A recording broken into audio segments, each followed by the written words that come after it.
Hello. These are the diehards, the end of a long day, lots of learning. Thanks for joining me. Can I use that mic? Sure, yeah. Thank you. Can you still hear me? Okay. We're running out of time, and I have two presentations.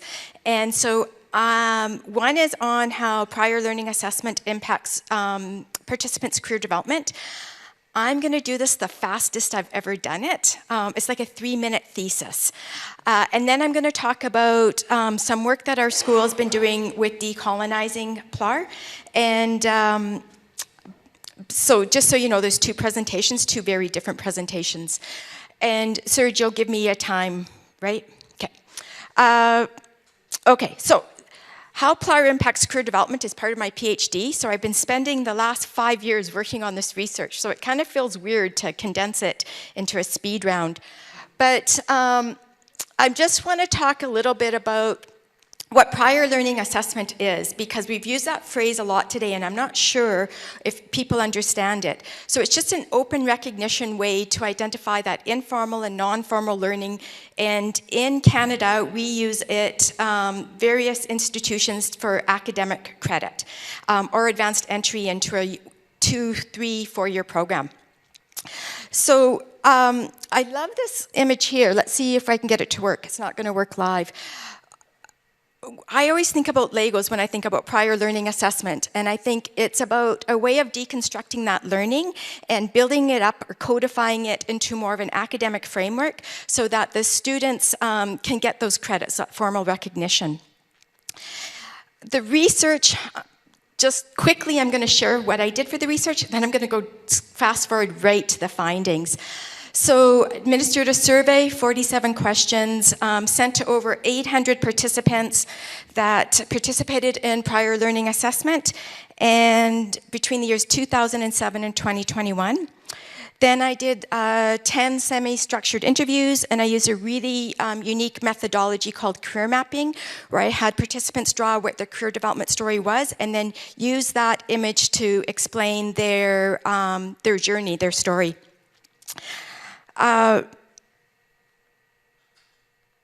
This one is the framework that I used. I measured over 50 variables on what impacts career development. And I clustered these variables into seven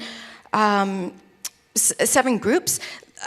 Everything from students' background to personal attributes to social and environmental, the structure and the agency, developmental factors, what was their career knowledge factors, what was the labor market like when they graduated, and what was the role of luck or chance. And you can imagine looking at 50 variables was really hard, but this framework worked excellent for narrowing down the results.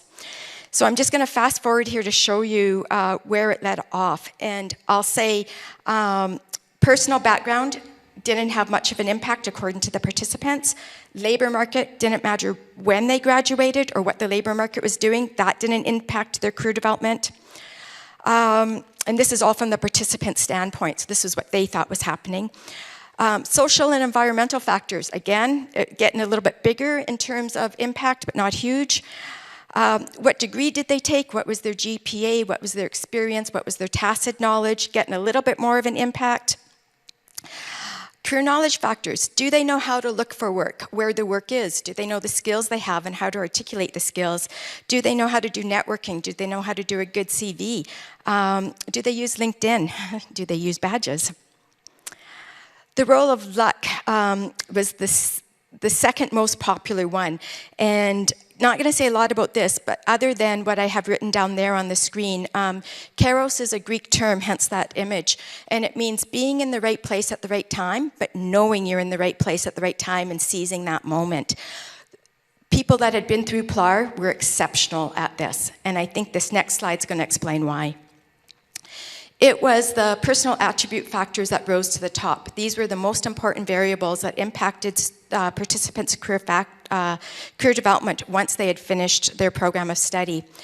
And there's a number of reasons for that. For those of you that are in the recognition of prior learning, this isn't going to surprise anybody here. It increases their self-confidence, their self-awareness, and their career action. And I think that's because of the reflective work that they do. They dive deep into what they know, how they know it, and where they learned it. They're really effective at articulating that in the labor market.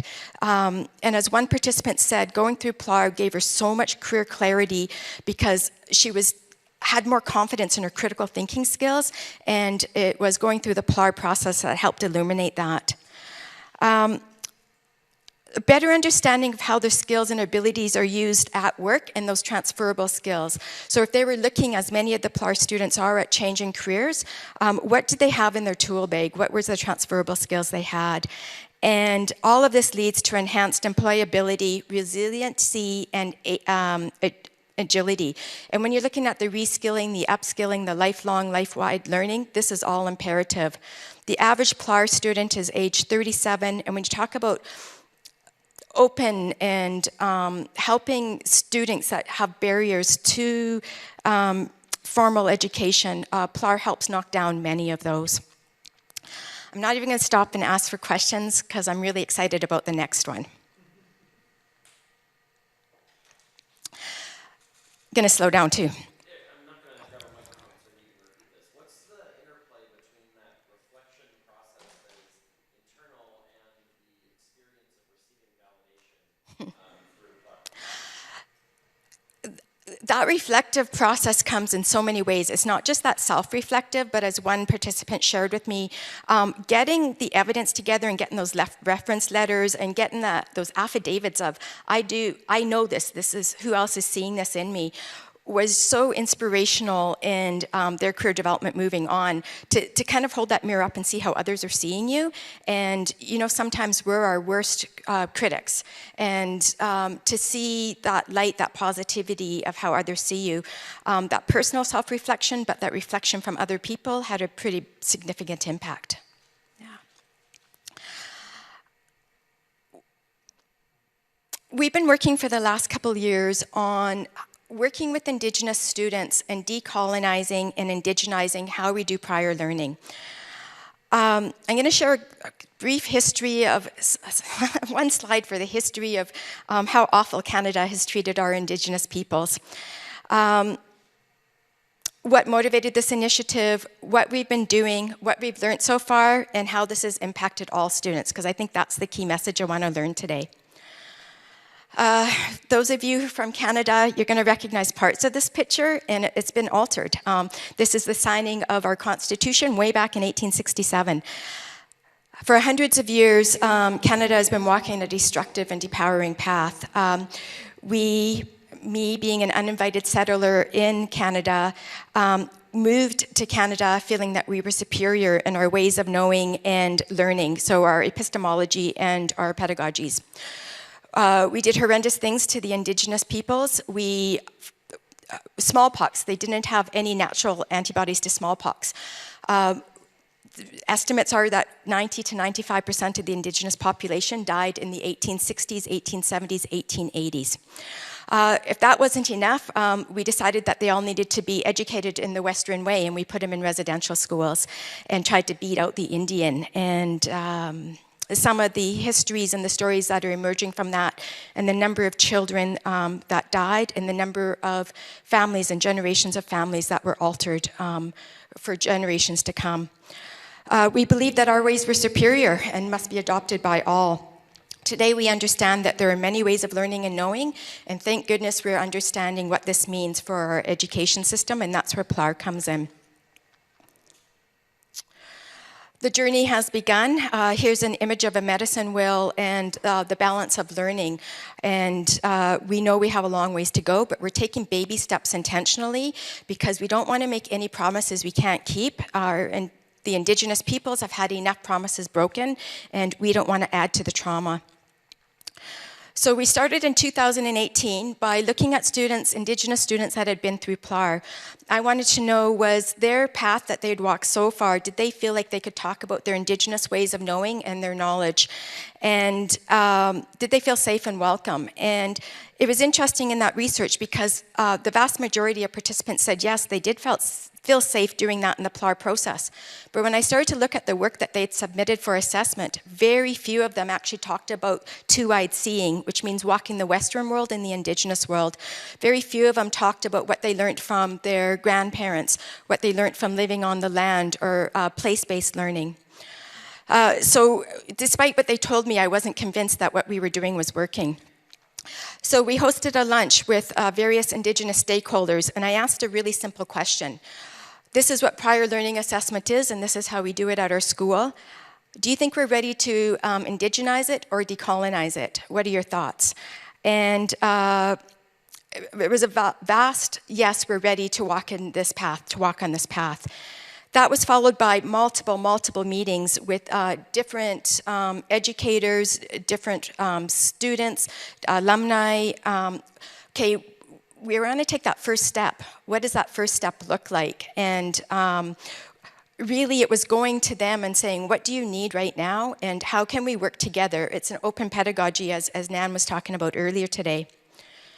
This, some of the initial findings that we learned here was that for Indigenous students to come back to post-secondary was very risky for them.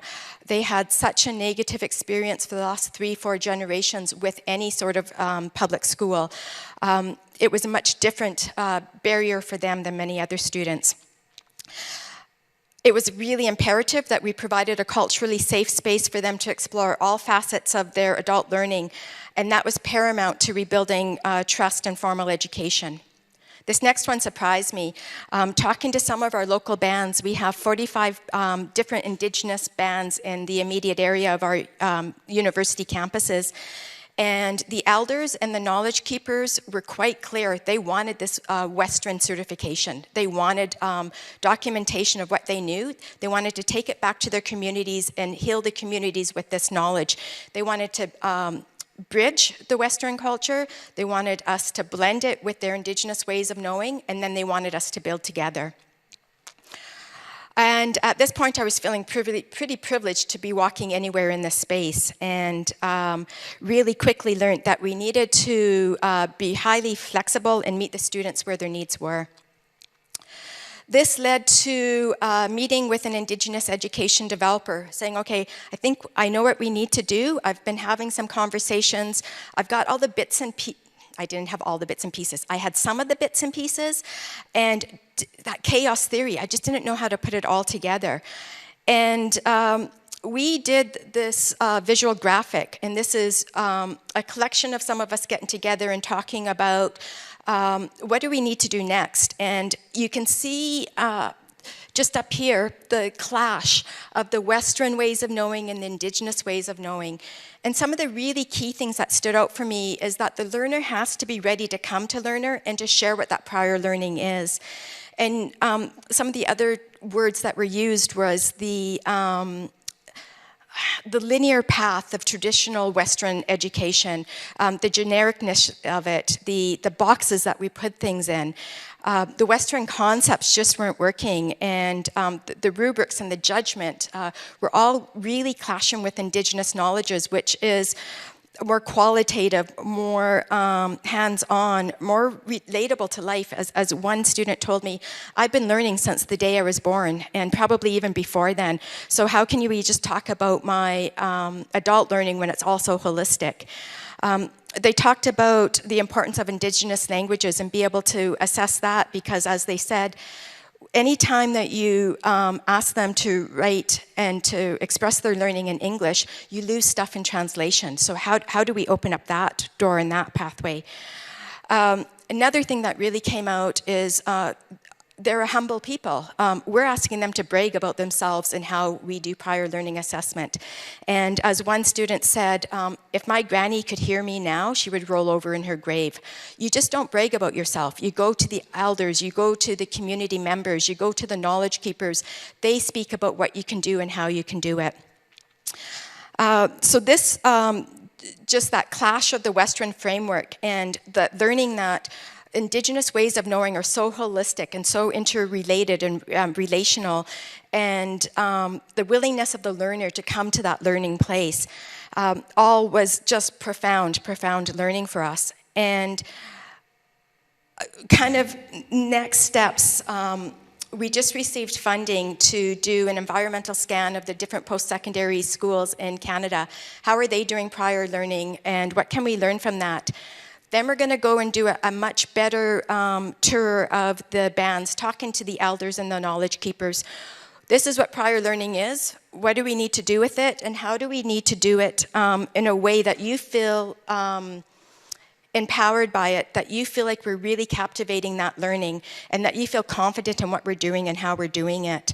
And that's that open pedagogy. We know what some of those end results need to be, and together we'll figure it out. We'll walk that path together. And just want to end up on some of the epistemology and the pedagogies. The ways of knowing, they're very sophisticated and complex. And yesterday we were talking a lot about rigor. As one of the stakeholders told me, you want to talk about rigor. The Indigenous peoples, the Tk'emlúps, Secwépemc in our region, have a belief that what you do today, you have to consider how that's going to impact the next 7 generations of families and community. So that's rigor, when you're looking 7 generations forward and all of the ancestors behind you, judging and watching what you're doing and hoping that you're learning from it. Some of the sampling of their knowledge systems, which are much more sophisticated and robust than what we've ever given them credit for. They have ways of governance that are quite different from ours and have worked for hundreds of thousands of years. Their natural resource management is rooted in phenological, which means that the life cycle of the plants and the seasons and the animals and how they're all interconnected. You look at some of their natural remedies and medicines and some of the spiritual beliefs. Anybody ever been in a sweat lodge? The clarity you get from one good sweat, it's a very powerful experience, similar to meditation, but in my experience, more powerful. Their belief of Mother Earth and how we are here to protect Mother Earth. We're not here to take from Mother Earth. And their education systems, it's built on experiential learning, it's built on intergenerational, it's built on coming to knowing, learning from those mistakes, and discovering that learning in a very holistic way. They would never have classrooms, of course, like we do. And then you think about some of the pedagogies, and I've used these words already, so it's very much place-based. You learn with what you have in front of you. Some of their construction that they built, Canadian winters, those of you from Canada, you know what I'm talking about. How do you go with -40 weather and you still survive and thrive in that weather? They built amazing structures and communities of structures. The experiential learning, the holistic learning, the cumulative learning, that laddering, that stacking. The importance of intergenerational and learning from the youth, learning from the elders and everybody in between, and the dynamism of it. It's taking what you have in front of you and seizing that opportunity or that moment. So just going to end up with what did this do to our practices, and this is my last slide. So how we determine students' readiness to go through PLAR has been completely revamped. We've taken the learning that we've done and it has been pretty rich and profound. We had our first student go through PLAR, finished in August, where he did traditional oral storytelling in front of a sacred fire. Totally destroyed everything that we'd been doing and the frameworks we'd been using and the policies and the processes. And we now have a much more flexible, intuitive assessment process that will benefit all students. So that's the what and how it's being assessed. More choices for students. We've been indigenizing the students' resources so that they can see themselves, hear their vocabulary in what we teach, how we teach it, and how we support them. We're just doing a series of videos on that right now. We hired an Indigenous assessor and Indigenous advisors. And I can honestly say none of our rigor has been compromised. If anything, it's a little bit stronger, and the transparency's been enhanced. Going to end with a Secwépemc phrase, meaning we come together to help one another. That's one of their philosophies. And I can't say walking this path together with the Indigenous peoples baby steps. So many times we didn't know where we were going or how we were going to get there. We would stop, we would talk, we would take a step backwards, we would analyze, and then we would go forward. And more and more people kept joining us as we walked that path forward, and we've got a very good community going. Cook's Jam, merci, thank you, miigwech. I don't know if we have time for questions. There's my email if you have any questions or want the presentation.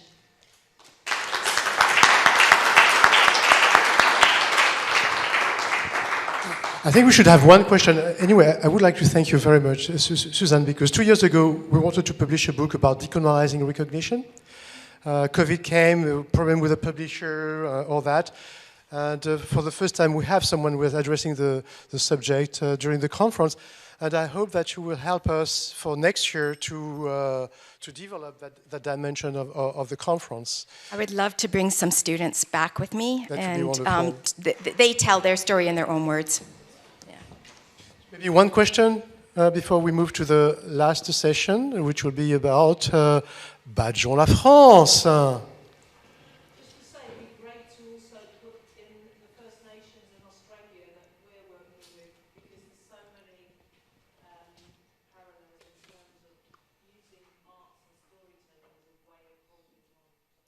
Yeah, that coming together to help one another.